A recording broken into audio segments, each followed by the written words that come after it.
Hi guys, and I'm back again, and in this video I am making a Spotify keychain, and I stupidly forgot to press record when I filled the mould with that sparkly base.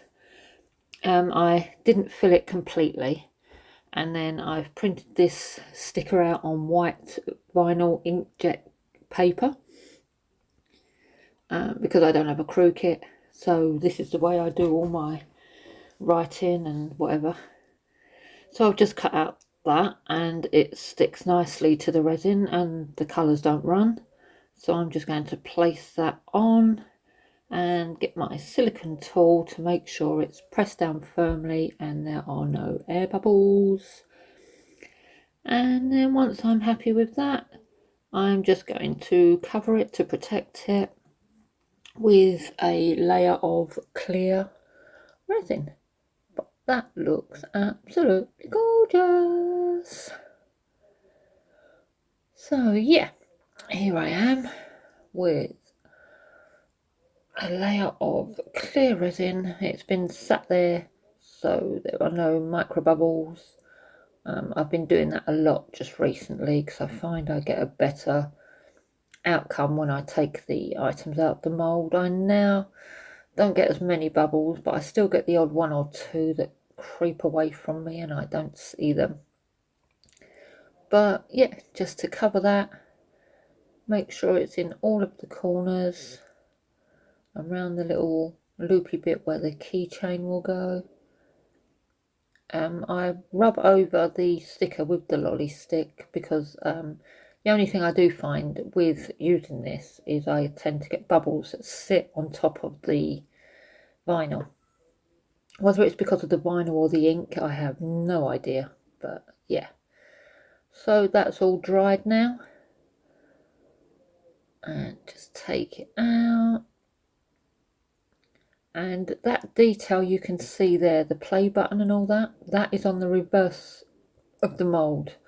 So I could do it a different way and colour that in on the mould first and then add the resin. But I decided to do that first, do the actual keychain first. And then I've got some black resin here. And very carefully, I'm going to fill in those parts with that. And it is a bit of a slow process because I don't want to overfill. I just want enough just to show the outline of like the play line, the play button, and the arrows either side, and the little heart. If you like it, you hit the heart. So I'm just going to carry on filling that in very, very carefully. So while I'm doing that, I'd just like to say thank you for all of you who comment on my new resin videos. I have still got long nails. I have started to paint them again, but I'm not back into nail art and will not be going back into nail art in any way, shape or form. I've still lost my complete love of that, but still love my nails long, and I'm starting to like them painted again. But yeah, so my future videos will all be on resin makes. So I'd like to thank you for, staying with me through that transition from my videos being water marbles, nails and nail art and reviews, to now watching me make resin creations. So yeah, and if you know anyone else who may like watching me make these items, then just tell them about my channel and get them to give me a follow as well. And thanks for that too. So we are almost finished these final little details. Just the heart to go, and that is super tiny. And then just leave that bit of resin to dry overnight, and then I can finally make it into a keychain. And I actually, instead of, normally I possibly would stop the video here and say thanks for watching and you can find this on my website or blah blah blah blah. I actually show you the finished item.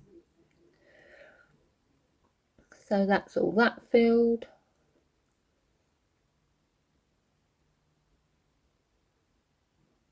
And here we are. It's all finished, all dried and gorgeous.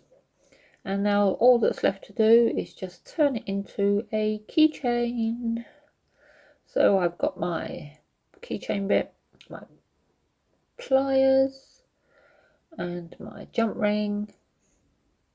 And I don't normally do this on camera, so I did find it a little bit fiddly to stay in view. Plus, these are not normally the pliers I use. These are just a spare set that I keep in my shed. So it's a bit awkward when you're used to using one set of tools and then all of a sudden you're randomly using something else which you're not used to using. Just pull that together and there is the final item. Hope you like it, and until next time, bye.